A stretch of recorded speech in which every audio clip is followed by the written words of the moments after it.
Sveiki and welcome back to your Irregular Latvian news. I know it's been a while. In around week 3 I kind of stopped being able to read the news and felt like I'm no longer a part of this world. But now in week 7 it's a good time to check back in with Latvia and see what's going on there.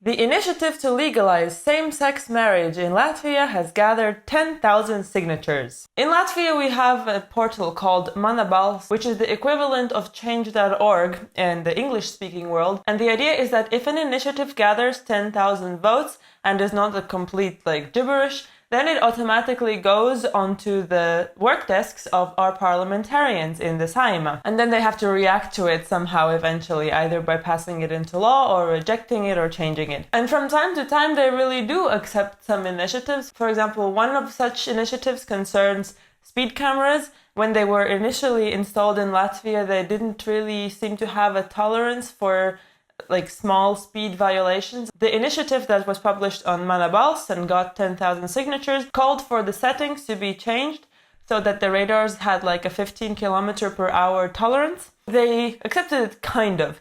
They did say that, okay, we admit that there should be some kind of a tolerance, but nobody knows how big it is, and apparently it varies from place to place. But for the most part, these initiatives do not get accepted.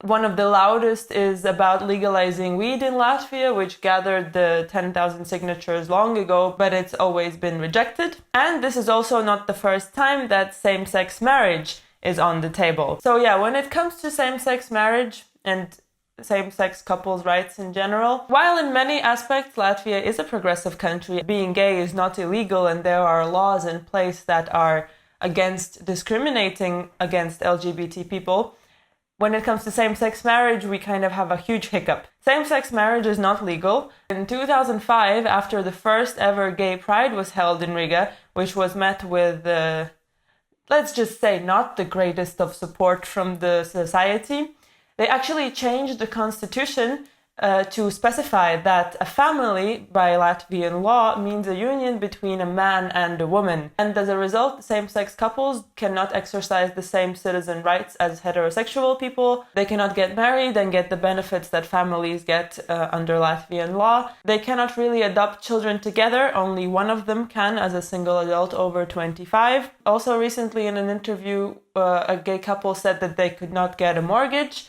because the bank would not offer a loan to an unmarried couple. And in 2015, as an initiative to remedy the situation, a different kind of legislation was proposed, which would be not marriage, but registering of same-sex couples, like a civil partnership, which was also refused by the parliament. And our current president, who at the time was, I believe, a judge in the European Union Court, he gave an interview in which he said that the European Court of Human Rights has passed legislation that basically would say that if you pass the same-sex couple partnership law, then through the laws of non-discrimination, Latvia would down the line be obliged to also legalize gay marriage, and that is not necessary for Latvia, is what he said. Well, now he has another opportunity to speak on the matter, and we can see how his opinions have changed or not in the 5 years, and we will see how this story will develop. Personally, I believe that sexual orientation should not have an impact on whether a person deserves rights as a citizen, so I put my signature down, and I am sure that same-sex marriage will be legalized in Latvia eventually.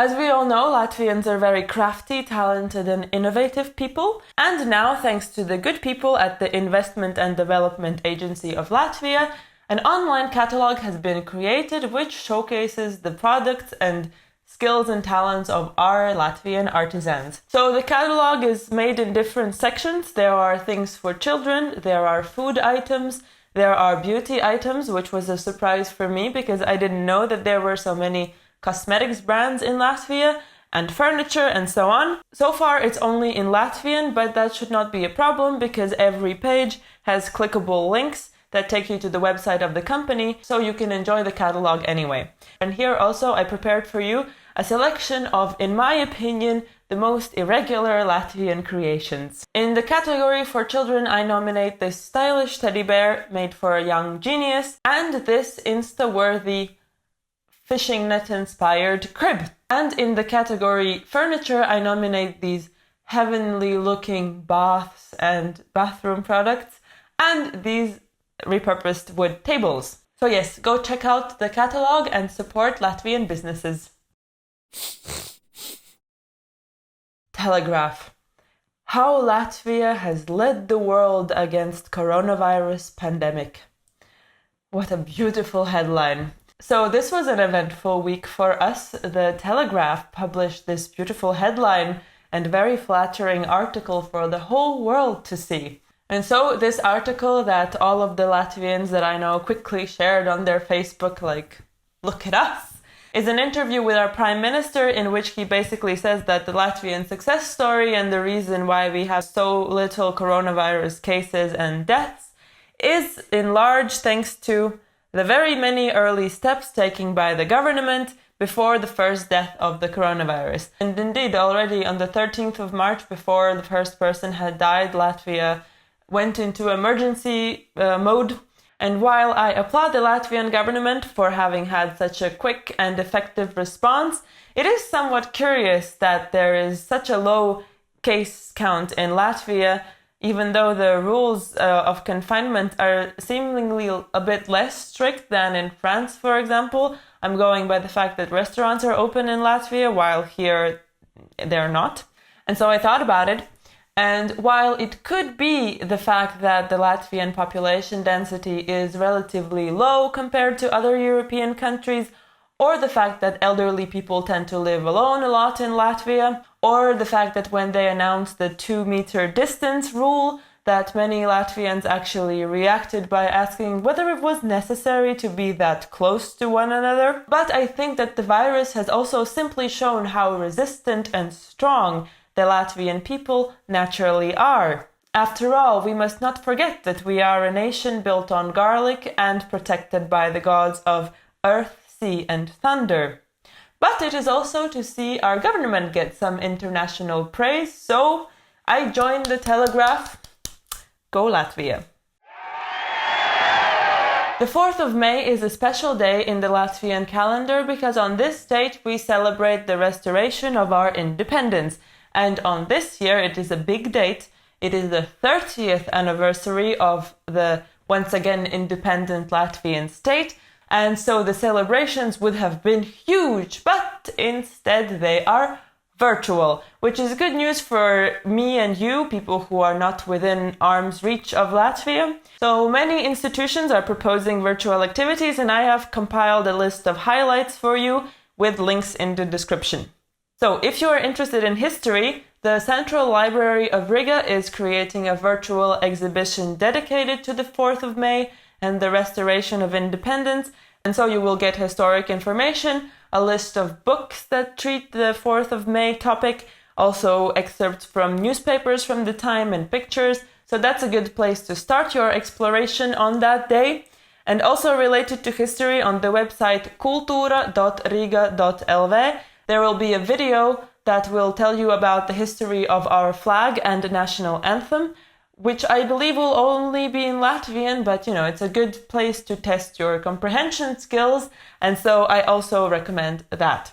If you're into art, this event is not exactly for the 4th of May, but it's going to last all May. The website mākslasdienas.lv is worth a visit because they have created their first virtual exhibition.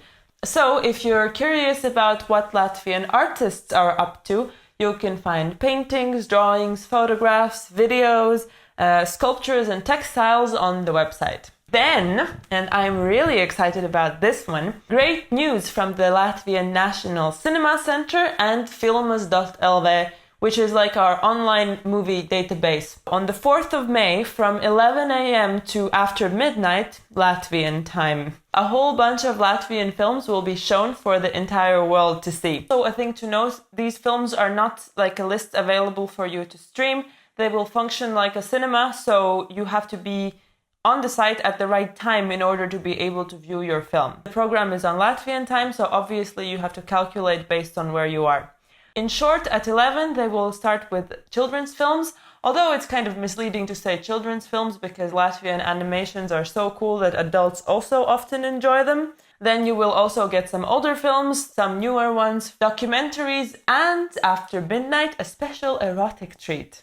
So don't miss it. So yes, as I said, I highly recommend that you check out this cinema program. I'm a big supporter of Latvian cinema. I think cinema is a really great way to get to know a culture.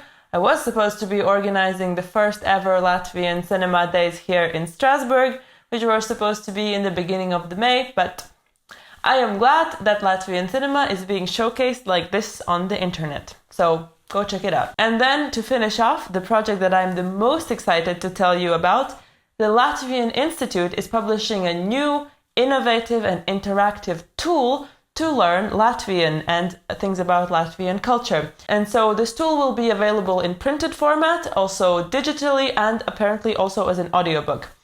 You will not believe what it is. The Latvian alphabet, in which every letter of the Latvian alphabet will be explained by something that starts with that letter and also represents our culture. What an original and irregular idea! But yes, I really am excited about this. I think this is a great way to learn the language. I'm also interested to see what kind of words they will have come up with to represent each letter. So it will be available on the 30th of April in the digital format, and I think starting from the 4th of May in its printed format, so you can also order it as a little brochure. And so on this note, thank you all for watching. Have a lovely 4th of May celebration. Please leave your thoughts about the stories that I covered today, and see you soon maybe.